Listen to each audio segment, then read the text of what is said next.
It's incredible to be back here on the PowHERtalk stage and in this room with all of you. So I am here today to share with you about my money story.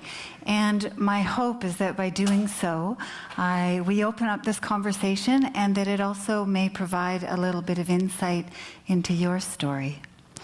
So you see, your money story, the beliefs you hold to be true, and the actions you take in accordance with those beliefs are in fact the driving force behind the abundance that you feel in your world and the amount of money that's in your pocket. But the sneaky thing about your money story is that it may very well have nothing at all to do with money. So I don't remember a lot about my childhood. I don't remember the clothes I wore or the kind of my room decor. That's what happens when a child loses a parent at a very young age. Often they're spending so much time and energy trying to make meaning of what happened that the details of their lives are lost. And maybe some of you have experienced that, I'm sure, given the stories that we've had today. But I do have a few memories, and one of those is of when I was about 11 years old, and it's of a Barbie doll suitcase, which is really strange to me because I don't do Barbie dolls. And the suitcase was about this big, and it was white and shiny and really rubbery to touch, and it had this really cool black ribbing around the outside of it. Now, I kept all of my hard-earned allowance and my small job money in this white suitcase. And I remember every time I would make $1, I would open up my suitcase, pull it out, and then I would take the $1 bill and I would neatly stack it on top of the next one. And then I'd wrap an elastic around it, specifically in $20 bundles. And then I would hide my suitcase back under my bed. So I'm pretty sure that I got the idea from a Charlie's Angels episode, but I don't really remember. What I do remember about that is that no matter how hard I worked, how hard I tried, I could never seem to fill my suitcase. So I don't know what happened to that suitcase or my neatly stacked stash of $1 bills. I'm sure whatever happened to it, I blamed it on my sister Kelsey, mind you. Fast forward, and I'm about to turn 16. 980, that's what I remember. 980 calories is what I had consumed that day. And I knew that because back then I couldn't go to sleep without knowing my exact caloric intake for that day. It's 2 a.m. in the morning, and I'm standing in the dark in my kitchen, and there's a giant empty box of cereal on the countertop. And I can feel the crumbs in my hands and my stomach cramping. I don't remember how many times I stood alone in my kitchen in the dark. But what I do remember is how good it felt to deprive myself during the day and how empty I felt stuffing myself in the dark at night.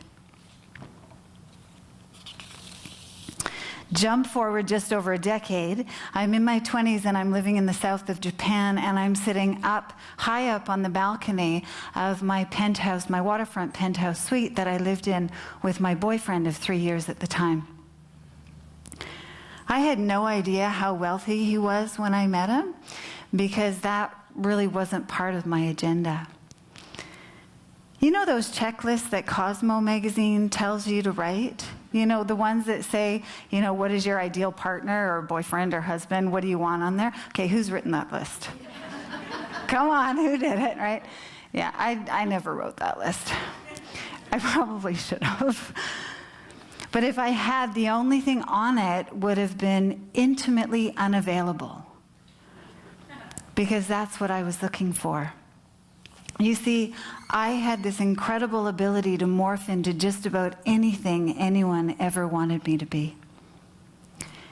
I could play the role, and by doing so, it kept me really safe and distant from myself, as well as the potential of any true connection or intimacy.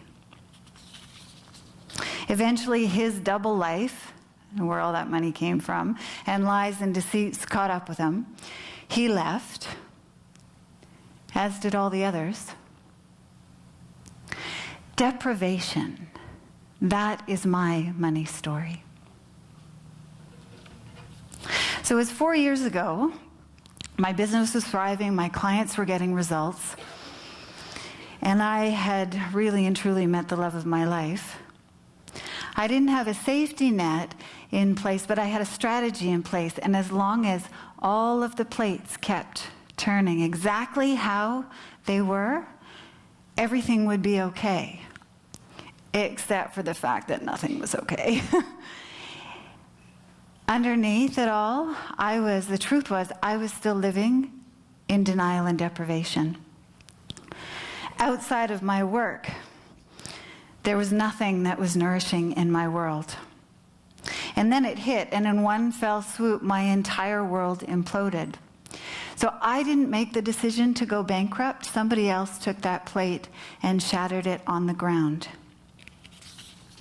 I remember the day I found out. I was driving to pick up my son at school on Red Roofs Road, for anybody who knows the Sunshine Coast, and I pulled over on the side of the road under this really big, beautiful tree, and I punched my steering wheel so hard and furiously that I scared myself.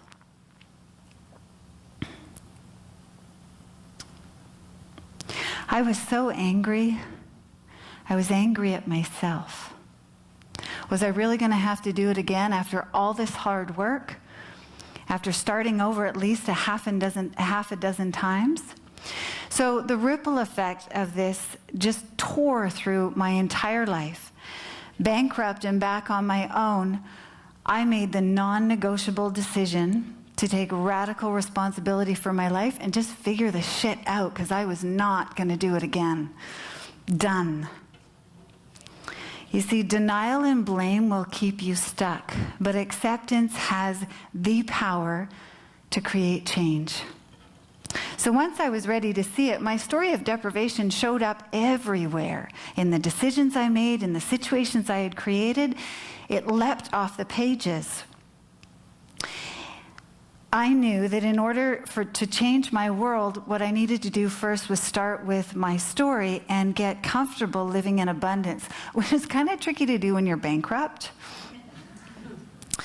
But I did whatever it took, which was really, really hard some days. So I got crystal clear, and it's been asked of us earlier today, on what I really wanted, what was really important to me, which I'd never done before.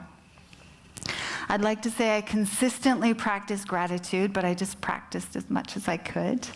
I got ruthless with my finances. I changed destructive habits, and I learned to say no.